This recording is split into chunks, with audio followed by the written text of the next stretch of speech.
I'm glad to see you here this morning, Gail. It's good to see you too, Sarah. Welcome to Conversations Over a Cuppa. I'm Sweetie Berry. We're just checking in this morning before the holidays to see how everyone's doing with self-care. Gail, you look beautiful in your red sweater.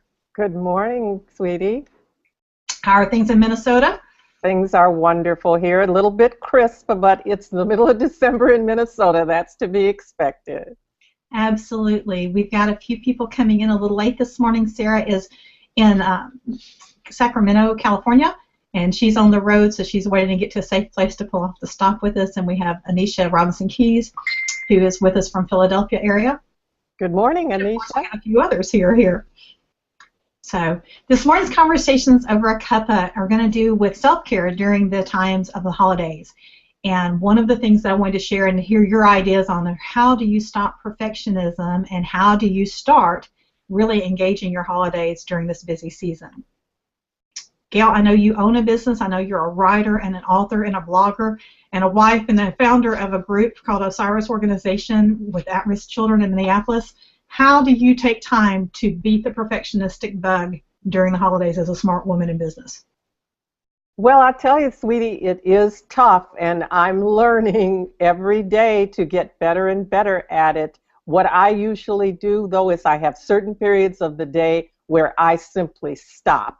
Sometimes it doesn't work out perfectly, but I just have periods of the day where I simply stop, go get a cup of tea, sit down, do a few rows of knitting, and I just put that into my schedule. I think that's the key. It has to be in your schedule for us to follow it.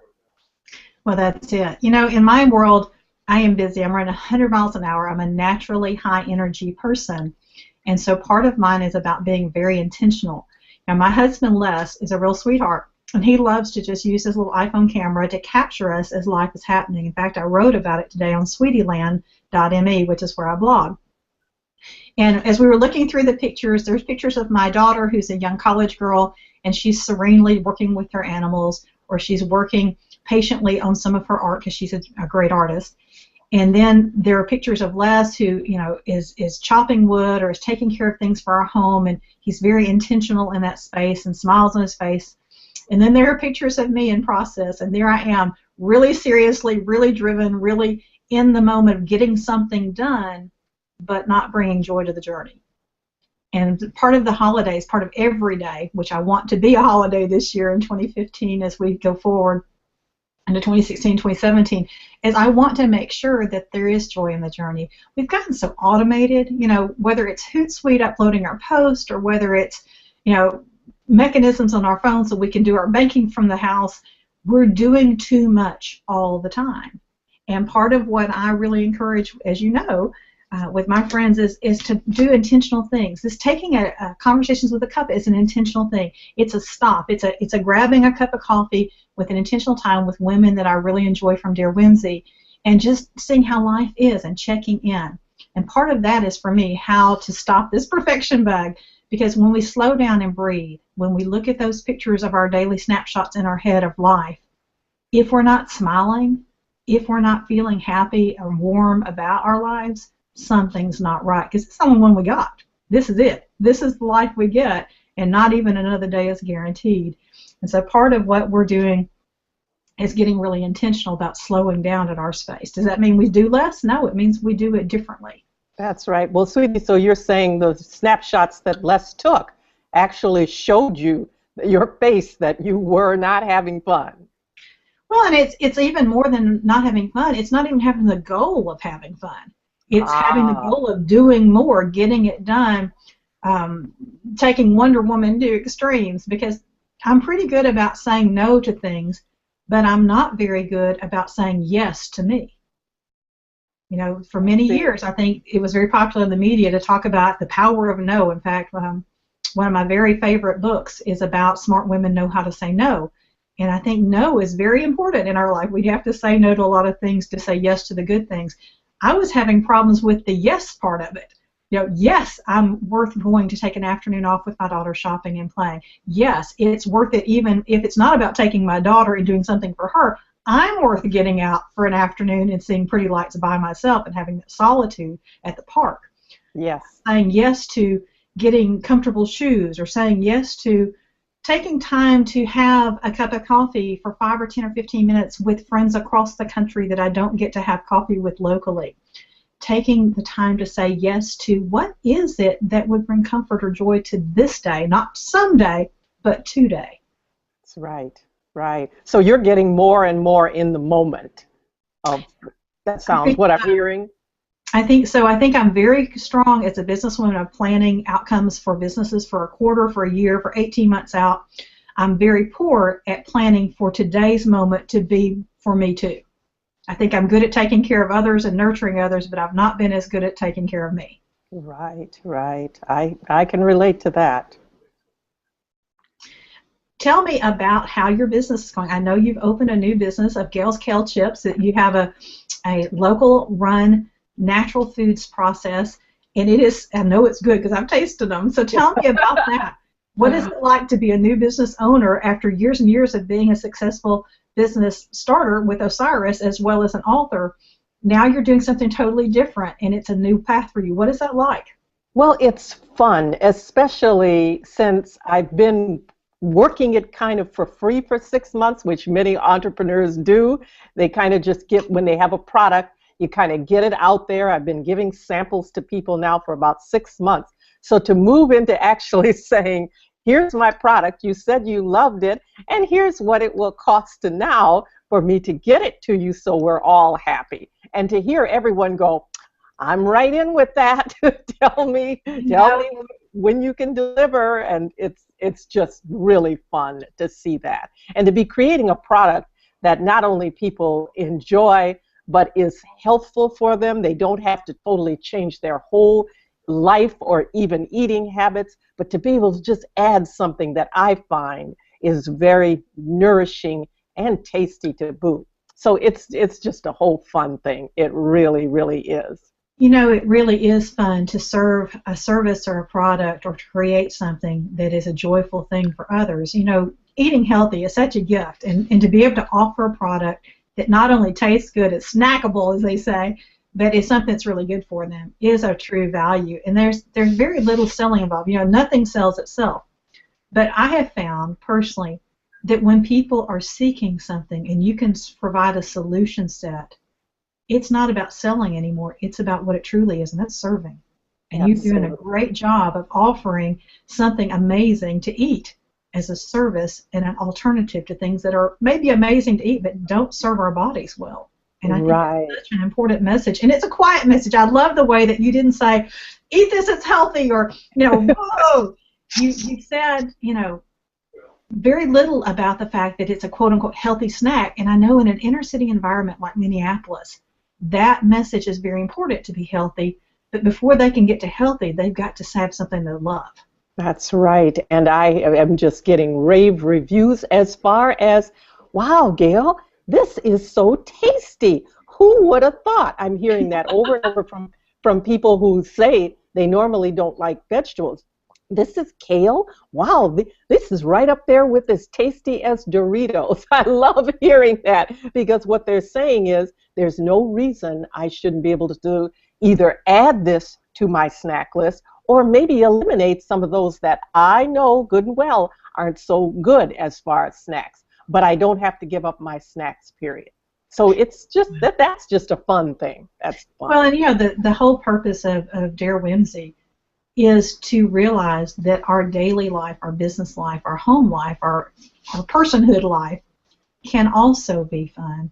And it's a really preaching to the choir kind of event for me this year, because you know I'm direct result driven. I'm direct sales. I understand how to do that training. I'm a teacher. I understand how to do an objective to get someone to learn something and to engage what they've learned into an outcome.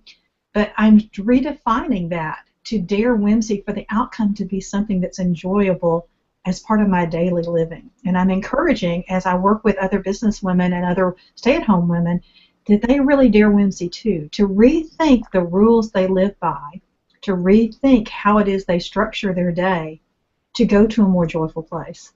You know, is it difficult, sweetie? Have you found it to be difficult to make that switch, or is it more a matter of what we're doing right here? It's just getting a little piece, breaking a little chunk off at first to move forward. so much about the experience. I told someone this morning that wisdom was using experience with knowledge for good judgment. Yes. It's just good judgment to live happier lives. We know that our bodies stay healthier when we're happier. We know our marriages stay happier when we're happier ourselves. We know that our friendships are more meaningful when we can share the good times and the bad times. And we're really good about showing up when people are in trouble, when they're having a death or a divorce. But we've gotten so busy in our daily lives that we've forgotten to show up for gatherings for the happy times, to celebrate, to be together for the fact of celebrating the friendship, not just the funeral. And that's something I'm so aware of. I buried a lot of people in the last year, and one of the things I realized is the act of gathering was absent in my life. We're not seeing friends for dinner as often. We're not having people who come unless someone special comes to town, and then we gather friends to see that person. But the people who are in town are special too. And part of that is taking time. I know so many really neat human beings, and we may not all be able to go down to the luncheonette for lunch every week because we live across the country from each other. But we can surely gather like this and share conversations that help us all keep on track for the life we want to live. And that is just powerful. The biggest thing we have seen in our household, because we're all on this conversation, is to let go of the rules. We all have these silent rules from childhood that we live by. Rules that say make your bed when you get out of bed, and I never followed that rule. But it's amazing how many of the rules I do keep in my head forever. Like I have to have the house perfectly clean before I invite somebody over. I have to have engaged everything on my to-do list before I make time for a day out for me. I have a lot of rules that I live by that are very disciplined, but it turns out they're disciplined the girl who needs to be encouraged. And if I stop and start realizing that I would never tell you, Gail, to do what I do in a week before you take time for yourself. And likewise, you would never tell anybody to do what you do in a week before taking time for yourself. So I think part of the mission of, very much like you're calling all mothers to the well, is to have these conversations at the well. And right now the internet has to be that conversation today because we're in different states. That's right. That's right. I think, too, as I was listening to you, that as women, we frequently save space out of our busy day just for the funerals and the trauma. In other words, I hear you saying we don't save the space for the fun and the good times because I think in the back of our minds, as they say, we're waiting for the shoe to drop. So I've got to be prepared for the next crisis or the next thing. So therefore, I've got to get XYZ done today. So whatever space is left over has got to be prepared for whatever trauma comes. Now, of course, that's silly because what do is you're preparing for something that may not happen today. When you can prepare for something that's fun, you can do that today. And Brene Brown says that we avoid joy for the fear of what comes after. Exactly, that's what I was getting at.